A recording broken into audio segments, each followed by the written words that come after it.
За последнюю неделю Келси достигла критической точки. Ее малыш вел себя странно, и она отчаянно пыталась найти ответы на свои вопросы. Она поспешно пересекла подъездную дорожку и приблизилась к лужайке своего соседа. Загадка, окружавшая поведение ее сына, занимала ее мысли в течение нескольких дней. Однако, когда она открыла крышку соседского мусорного бака, ее сердце упало. Она сразу поняла, в чем причина проблемы. Поначалу, когда Трэвис начал показывать на мусорный бак соседа, Келси это показалось милым. Она восприняла это как проявление его естественного любопытства к окружающему миру. Однако по мере того, как проходили дни, а Трэвис продолжал стоять у окна, хныча и не сводя глаз с мусорного ведра, первоначальное веселье Келси сменилось беспокойством. На третий день она поняла, что нужно действовать. Испытывая растущее беспокойство за своего сына Трэвиса, Келси поспешно отвезла его к врачу. Она не могла избавиться от ощущения, что что-то не так, как будто Трэвис пытался сообщить что-то важное, но не мог сформулировать это. Келси сидела рядом с сыном в комнате ожидания, и ее охватило чувство страха. В голове у нее проносились мысли. Что, если Трэвис заболел? Что, если она пропустила что-то важное? Она даже не подозревала, что ждет ее в предстоящий день. После 10 мучительных минут доктор, наконец, появилась в приемной и окликнула ее по имени. С тревогой в карих глазах Келси взяла сына на руки и последовала за доктором по коридору.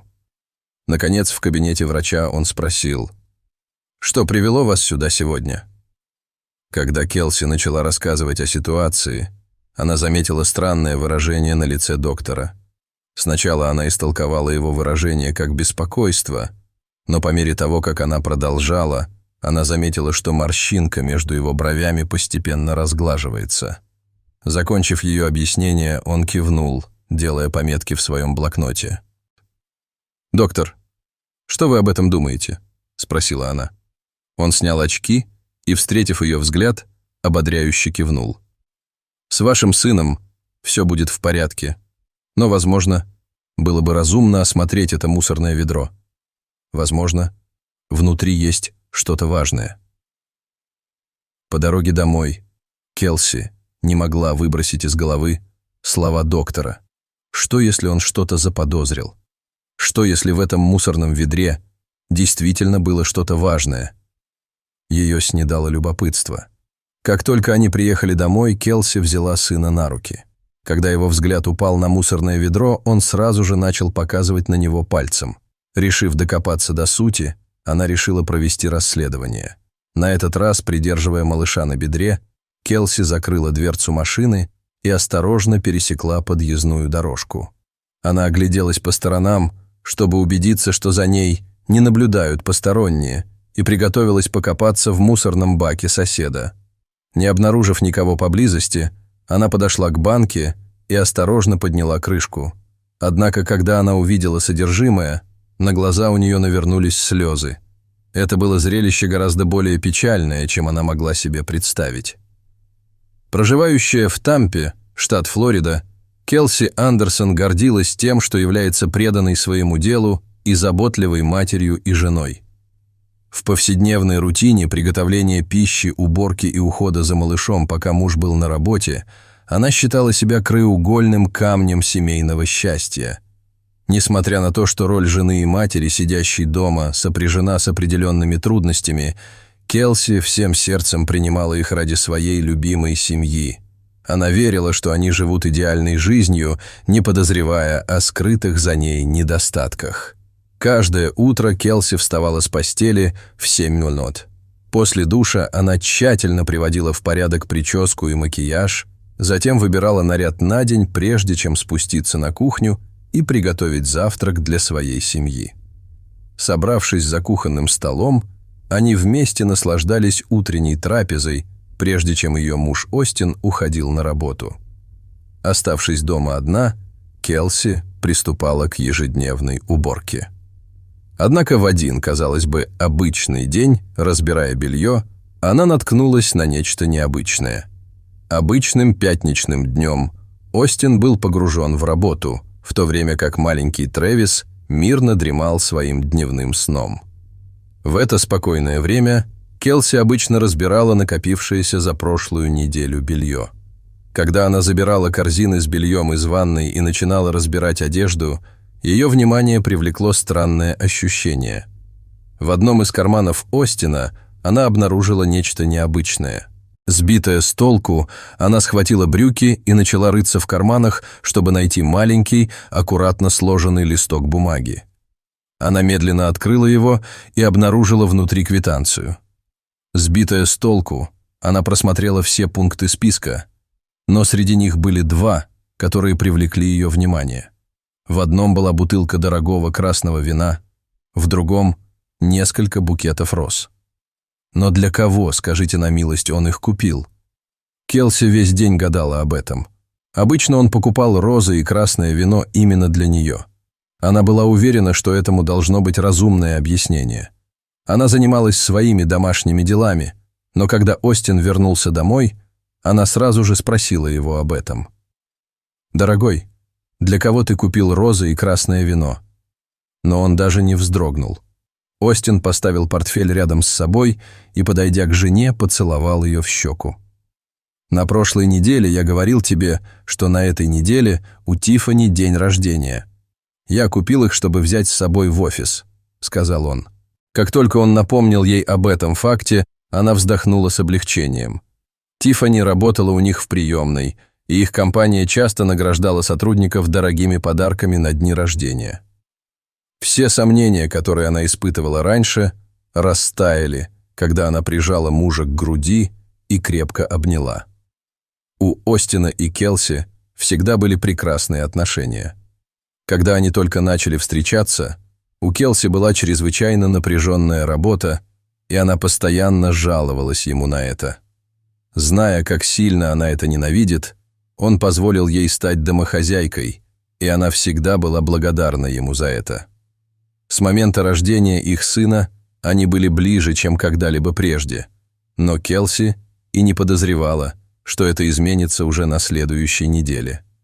На следующий день Трэвис начал вести себя довольно странно.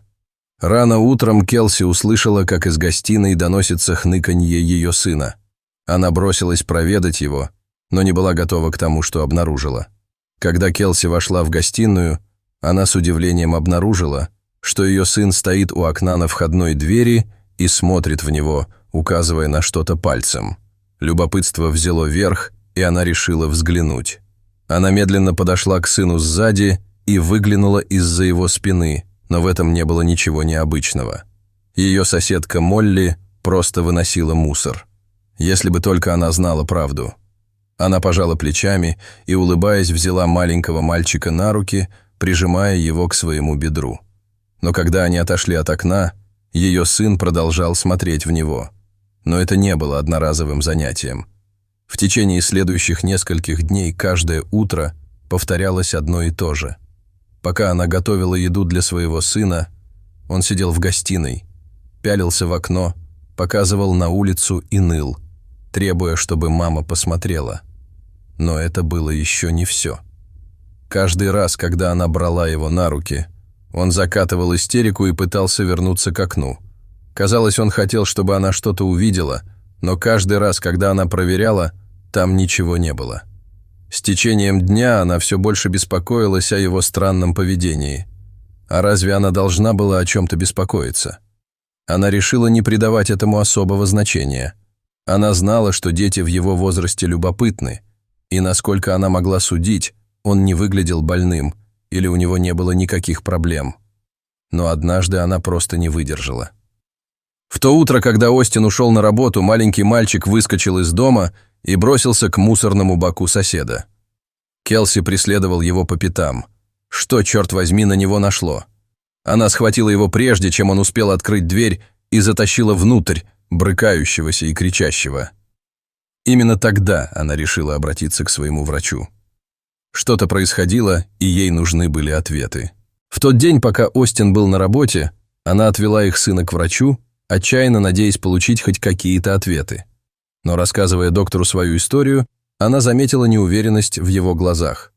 Сначала ей показалось, что он выглядит обеспокоенным, но когда она продолжила, то заметила, что морщинка между его бровями разгладилась. Когда она закончила свое объяснение, он кивнул и что-то записал в своем блокноте. «Итак, что вы думаете, доктор?» Она спросила.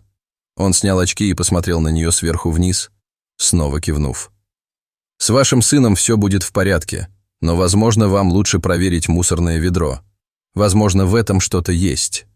Она кивнула, и в ее голове пронеслась 1000 мыслей в секунду, когда она встала со своего места рядом с сыном.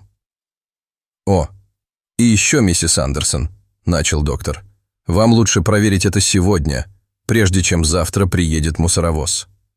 Она кивнула и покинула его офис, но по дороге домой думала о том, что он сказал.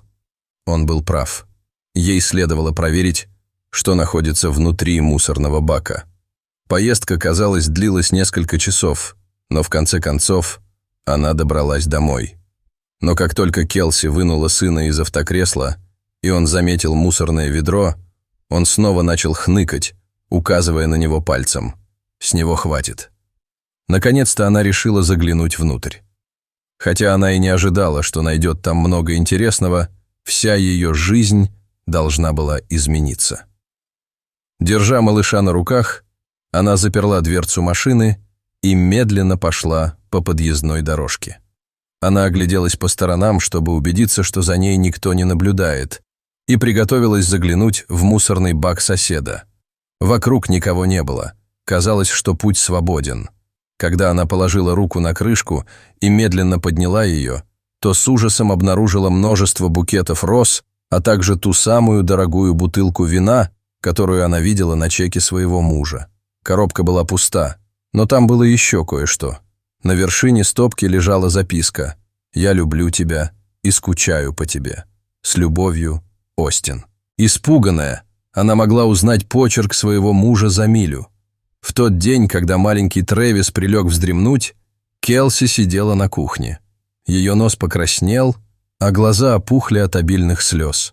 Все, о чем она могла думать, это роман ее мужа с соседкой. Она прождала несколько часов, но в конце концов услышала, как к дому подъехала машина Остина. В конце концов, она решила встретиться с ним лицом к лицу. Когда он вошел в дом, то был потрясен, обнаружив на столе перед женой увядшие розы, пустую бутылку из-под вина и записку, написанную от руки. Он уставился на нее в гробовом молчании. Он понял, что попался. «Последние несколько часов я думала о каждом твоем приходе к ней домой, чтобы помочь с сантехникой», — горько рассмеялась Келси. В ту ночь пара сильно поссорилась. Остин умолял ее о прощении, но она отказалась. Последние 10 лет она была рядом с ним, только чтобы узнать ужасную правду. Она больше не хотела иметь с ним ничего общего. К концу ночи он ушел с сумкой в руке. Уже на следующий день Келси позвонила адвокату по бракоразводным процессам. На этом их история любви закончилась. С этого момента Келси пришлось учиться растить своего ребенка в одиночку, но она была бесконечно благодарна ему за то, что он помог ей узнать правду. В конце концов, она научилась двигаться дальше, но никогда не забудет мужчину, который предал ее самым ужасным образом из всех возможных.